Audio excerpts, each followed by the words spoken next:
Day 48, or February the 17th. Grow your own. Our thoughts today are from Numbers chapter 27, verse 18. So the Lord said to Moses, "Take Joshua son of Nun, a man in whom is the spirit of leadership, and lay your hand on him." First, the big picture surrounding this verse.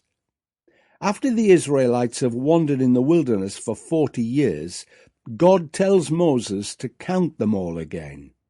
The older generation that left Egypt but wouldn't trust God when the spies reported back and so didn't go into the promised land are all dead now.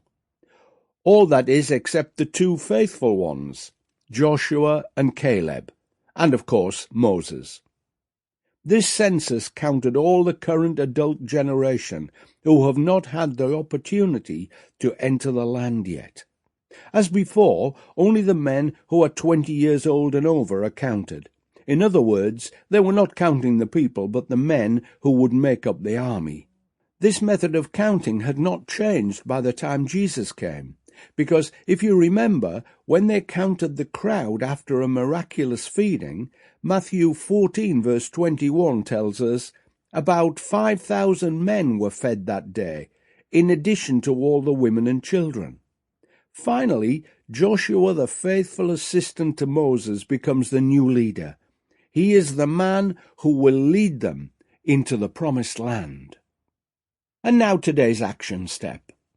During his lifetime, Moses was preparing his successor by training a suitable person, Joshua. Today, we would call this mentoring or apprenticeship. In Exodus chapter 24 verse 13, Joshua is described as Moses' assistant, but Moses doesn't assume that God will confirm him as leader.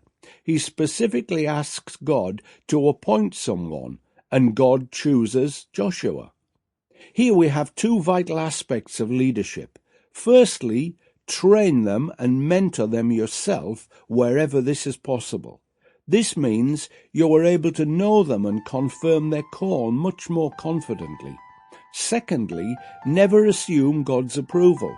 Be sure to ask him and then listen and respond to his leading, just as Moses did.